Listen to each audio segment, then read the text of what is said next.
Students, welcome to Prime Tutors. आज के lecture में हम लोग कंटिन्यू करेंगे एक्सरसाइज 1.2 के रिमेनिंग क्वेश्चंस। क्वेश्चन नंबर 4 तक हमने ऑलरेडी पिछले लेक्चर में किया था। आज हमारा क्वेश्चन स्टार्ट होगा क्वेश्चन नंबर 5 से। देखिए क्वेश्चन नंबर 5 क्या कहता है, आराम आराम से समझेंगे, बिल्कुल एकदम क्लियर करते हुए चलेंगे। जैसे क्वेश्चन नंबर 5 कहता है कि check whether 6 to the power n can end with the digit 0 for any natural number n। ये कहता है कि अगर आप 6 की पावर लेते हैं, जैसे आपने 6 की पावर 1 लिया, 6 की पावर 2 लिया, 6 की पावर 3 और 6 की power 4 and so on so fourth, आप लेते जा रहे हैं 6 की पावर।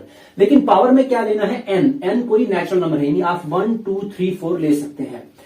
आप जब देखते हैं इस बात को तो 6 की पावर 1 6 के बराबर है, 6 की पावर 2 36 के बराबर है, 6 की पावर 3 216 के बराबर है and so on so fourth, हम लोग इनकी पावर लिख सकते हैं। क्या आपको कहीं नजर आ रहा है कि जब 6 की पावर लेने पे हमें नंबर मिल रहा है कि वो एंड हो रहा है 0 से? तो अभी तक तो आपको समझ आ रहा है कि ये तो 6 से एंड हो रहा है, 0 से नहीं एंड हो रहा है। आगे हमें कुछ और पावर में देखने को मिल सकते हैं, जैसे अगला पावर हमारा जो है 6 की पावर 4, वो भी हमारा 0 से एंड नहीं होगा। क्या ये बात हमेशा सच है कि 6 की कोई भी पावर लेने पे हमारा जो एंड डिजिट होगा, यानी यूनिट डिजिट जिसको हम लोग बोलते हैं, वंस प्लेस जिसको बोलते हैं, कि वहां पे 0 नहीं आ सकता? क्या ये बात हमेशा सच है? अगर ये बात सच है तो इसको आप हमें प्रूव करके दीजिए कि कैसे ये मुमकिन है कि 6 की कोई भी पावर लेने पे एंड पे यानी यूनिट डिजिट हमारा 0 नहीं आ सकता। देखिए जाहिर सी बात है, जब हम लोग 6 की पावर n लिखते हैं, जब हम लोग क्या करते हैं 6 की पावर n लिखते हैं, तो आप जानते हैं आप 6 को 2 into 3 भी लिख सकते हैं और पावर में आएगा n। तो जब हमारे पास 6 की पावर n है, उसको हम लोग 2 into 3 की पावर n लिख सकते हैं।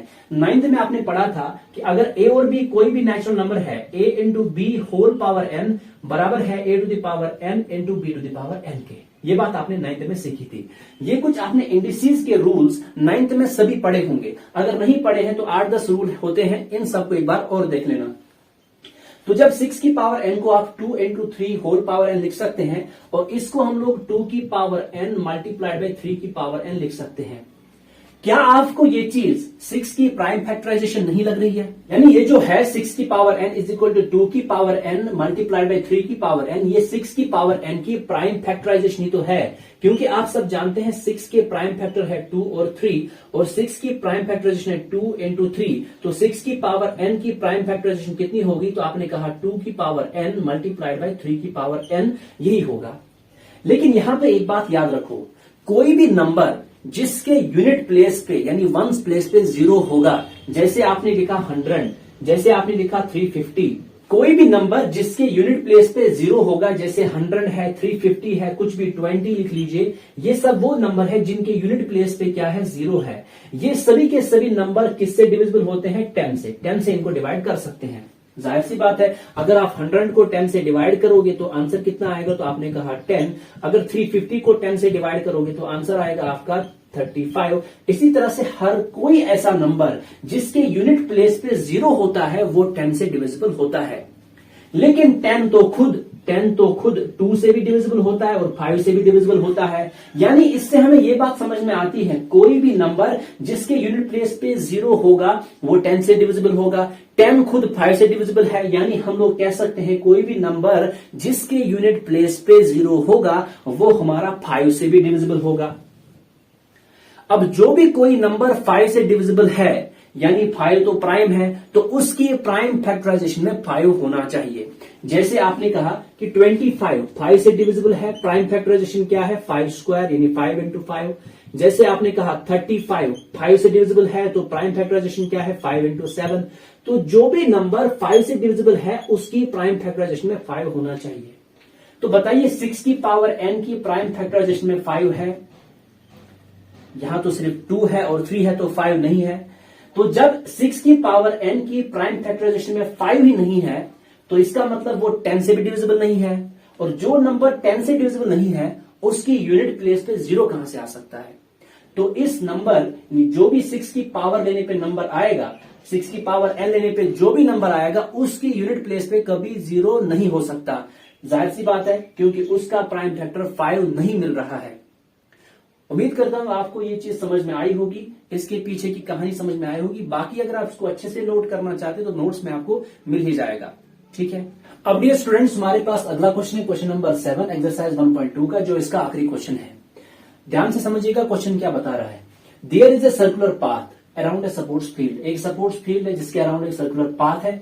Sonia takes 18 minute. सोनिया एक हमारे पास पर्सन है जो कितने मिनट लगा रही है, 18 मिनट लगा रही है किसमें, to drive one round of the field, यानी इस पूरे सर्कुलर पाथ का एक चक्कर लगाने में सोनिया को लगते 18 minute.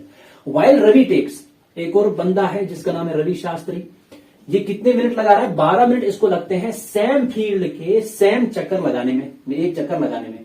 Suppose they both start at the same point. मान लीजिए ये दोनों एक ही पॉइंट से स्टार्ट करते हैं, एक ही टाइम पे स्टार्ट करते हैं और एक ही डायरेक्शन में जाते हैं, तो बताइए कितने मिनट बाद ये दोनों मिलेंगे।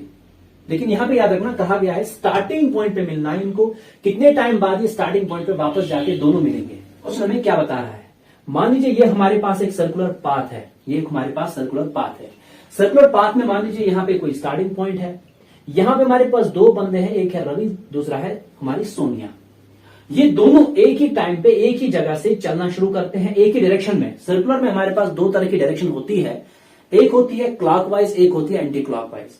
जैसे घड़ी इस तरह से चलती है तो इसको बोलते हैं क्लॉकवाइज डायरेक्शन, तो ये होती है आपकी क्लॉकवाइज डायरेक्शन।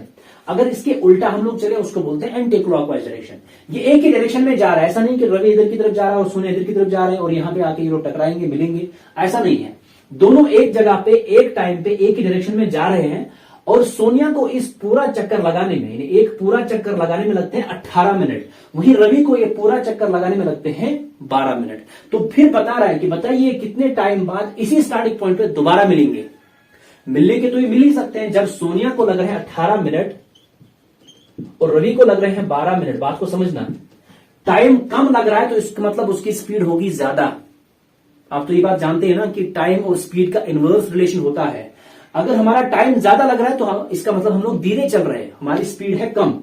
तो जब रवि तेज भाग रहा है तो रवि मान लीजिए एक चक्कर कंप्लीट किया और सोनिया अभी यहां तक ही है, फिर रवि आगे आया और यहां पे इसने सोनिया को पकड़ लिया दूसरे चक्कर में। लेकिन ऐसा नहीं देखना हमें देखना है कि ये स्टार्टिंग पॉइंट पे, यानी इस जगह पे ही दोबारा कब मिलेंगे, कितना टाइम हुआ होगा या कितने टाइम बाद ये दोबारा इसी पॉइंट पे मिलेंगे। माय डियर स्टूडेंट्स, याद रखना हमेशा, मैथ्स तो होती आसान है, लेकिन जब क्वेश्चन पूछने वाला अपने क्वेश्चन पूछने पे आ जाता है तो वो लैंग्वेज को करता है डिफिकल्ट और वहीं पे आप लोग गच्चा खा जाते हो। तो इसी का ख्याल रखना है। जब आप आईआईटी वगैरह की तैयारी भी करोगे आगे जाके तो आप देखोगे क्वेश्चन कितने आसान होते हैं, बड़े सिंपल सिंपल फार्मूला लगते हैं, लेकिन हमें समझ नहीं आता कि हम लोग यहाँ पे इस्तेमाल क्या करें, कौन सा फार्मूला लगाएं। तो वो होता है सारा लैंग्वेज का खेल।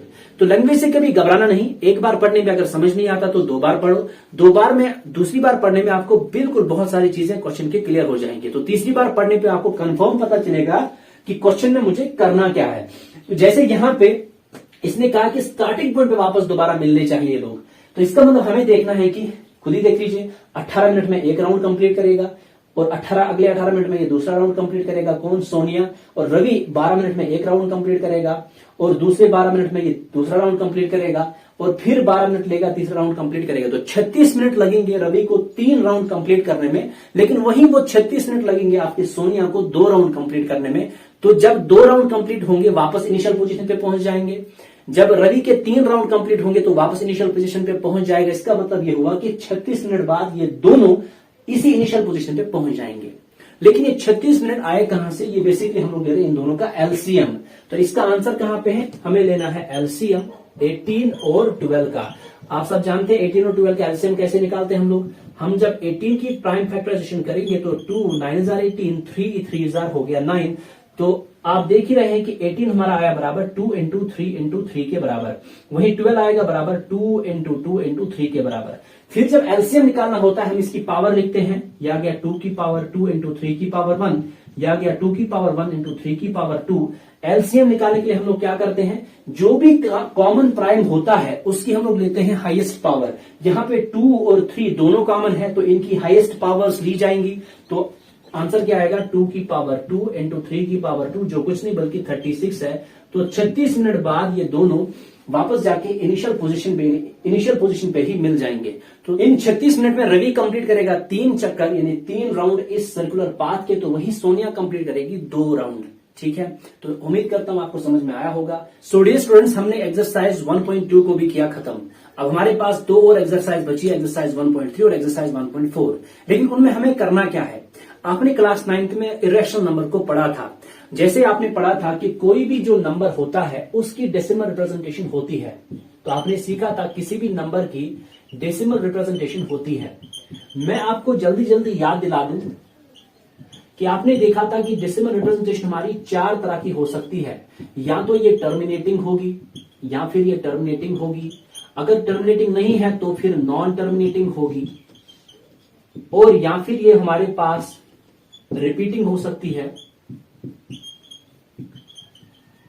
जिसको रेकरिंग भी बोलते हैं, और अगर रिपीटिंग नहीं है तो फिर ये हमारे पास नॉन रिपीटिंग हो सकती है। आपने ये डेसिमल रिप्रेजेंटेशन जब किसी भी नंबर का देखा था, जैसे 5 कोई नंबर है, इसकी डेसिमल रिप्रेजेंटेशन क्या है? तो आपने कहा 5.0 ही तो है, यानी ये खत्म भी हो रहा है, टर्मिनेटिंग भी है, और साथ ही साथ ये नॉन रिपीटिंग भी है। इसी तरह से आपने देखा था कि अगर हमारे पास कोई नंबर है, जैसे आपने कहा था √2, जो कि 1.4141141112 इस तरह से आ रहा था, तो आपने देखा था कि ये एक ऐसा नंबर है जिसकी डेसिमल रिप्रेजेंटेशन हमारी नॉन टर्मिनेटिंग और नॉन रिपीटिंग है। हमारे पास यूजुअली इस तरह के कॉम्बिनेशन मिलते हैं, terminating repeating, terminating non repeating, non terminating repeating, non terminating non repeating.